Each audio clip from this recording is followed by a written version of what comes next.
So I'm joined here today by NICOLA BRYANT, who's obviously very well known for playing the companion Purple Brown in Doctor Who. And we're conducting this little interview to raise awareness for Bloodwise charity, and the link is featured on here, and I'm going to put the link in the description box down below, so please go check it out if you can. Absolutely. Yes. Right, on to the questions. So, in the early TV interviews, you maintained Perry's American accent.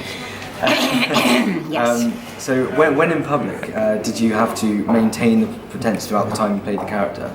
And how did fans react when you started talking to them in your normal voice? I had to do it all the time, pretty much. It was okay if I was in my local supermarket or something, because nobody could control it. No, absolutely. But any public event, I had to be American, and yeah, so most of my time I spent being American. Yeah. So BBC canteen, rehearsal rooms, all of that. That's been quite strange to... It's weird. It was like the longest role I've ever played. But you just get used to doing it. And it sounds more insane now that I look back at it. Yeah. But it's that thing of, when you're young, you're just kind of like, okay, well, this is what I have to do, this is what I have to do. Yeah, no, absolutely. So I just got on with it. And that was fine. And then I suppose, and it was Colin who actually revealed it in a newspaper thing, which was great. He said, "I'm doing you a favour," and it's like, thank you. But I think I'd almost left the show by the time people knew. So it was most of the show that I was doing it. So yes, no, it must have been. I did it because Colin left after me, obviously, and he did it after he'd left. So yeah, all the time I was doing the show, I was doing this.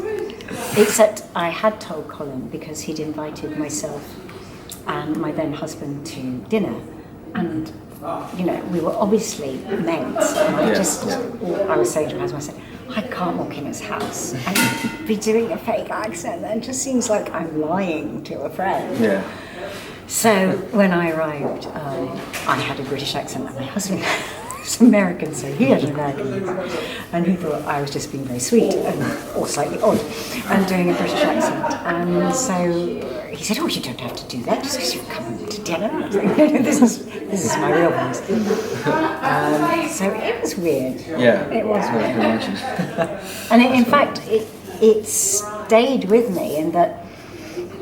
It depends what people's ear is like. So if I'm in America, Americans will say, "No, you're sounding British," until I take the edge off my voice and I do a British accent, and then they go, "Oh," and then they realise there's a difference, because there's the American kind of. Yeah. I can have that slight American accent, do everything. I'll go into a British department store and someone will say, "Where are you from?" And then I realise that I just had that slight thing going on. Because if I hear the American, I'm drawn to it. But then I'm drawn to whatever accent. Yeah. I remember I've got a story about buying fish and chips. See, you don't have to worry about questions. I just go, just wind it over. And my sister and I used to go and buy the fish and chips when we went down by the sea with our parents and stuff. And so they give us the money, we go and buy the fish and chips. And I'd always go to the lady to buy the fish and chips, and I'd say, "That's 2 cod, love, 1 sausage and chips, 2 chicken and mushroom pies, and ketchup." And then we walk out, my sister goes, "What are you doing? Why are you talking like that?" I said, "Just to make her feel at home." Because I would sound exactly like the lady who was selling the fish and chips. And it wasn't to make fun of people at all, it was just a kind of very natural sort of ambience thing. Yeah. And I guess in some weird way actors are chameleons, and I would rather blend in than stand out.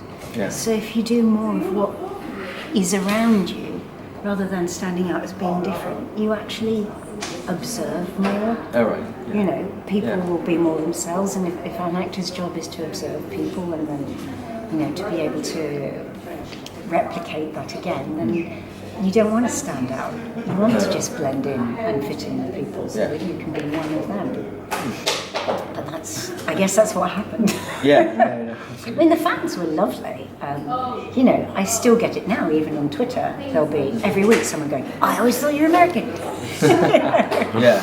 So, I don't think it seems really weird now when you look at it, because it seems like there's a Hollywood thing where people, "Oh, you're not allowed to say this, and you have to do this, and you're under a really tight contract." But it just happened. It's weird and wonderful in its way. Yeah, that's good.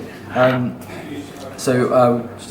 have a picture of one of the early Doctor Who conventions in Chicago, which you've just shown me, and I have no memory. Yeah, which obviously can only be described as a phenomenal guest list. Yes. With loads of Who actors. Yeah. Now, although you're used to conventions and the attentions from fans now, did you know what you were letting yourself in for when you took the role? No.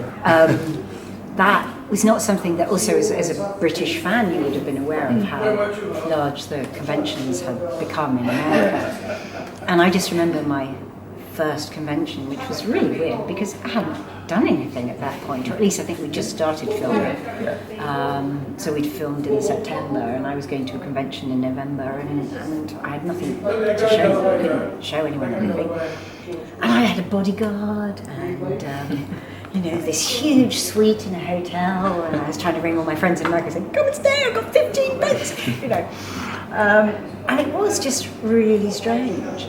And there was a sense of a little sense of hysteria, and the only thing that I could relate it to was all the pictures that, as I was growing up, of Beatlemania. Teenage girls just screaming and passing out. And it wasn't that, but there was some similarity in it. I don't know, perhaps just the sheer joy and exhilaration of the love of Doctor Who. But I did have, on my first convention, I had a man pass out, a very quite large man pass out at the bottom of the escalator. I can never forget this. And so I'm coming down the escalator with my bodyguard behind me, and I'm thinking, and this man just kind of went, boom, boom.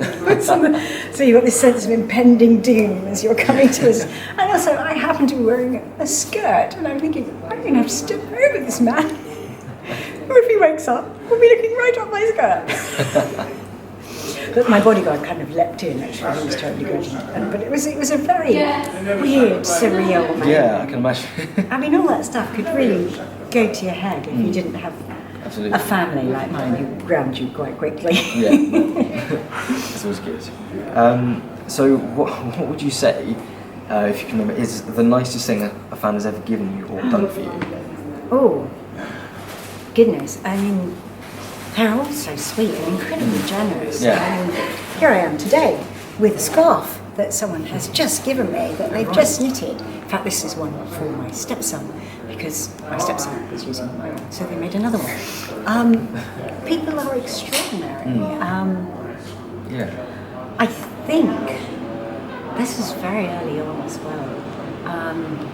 And I am so sensitive. I get so overwhelmed by things, and I cry at the drop of an Andrex commercial, And this young man, I couldn't tell you where the convention was, but he was quite severely disabled physically and most likely mentally as well.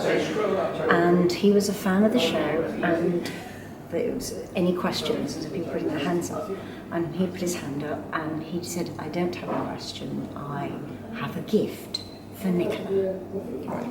And I'm not exaggerating when I say it took at least a full 5 minutes for him to walk through the audience up to me, and I was going, don't cry, Nicola, don't cry, don't cry. Because he brought this little puppy, this stuffed dog, and this dog had its head cropped exactly the same way he did.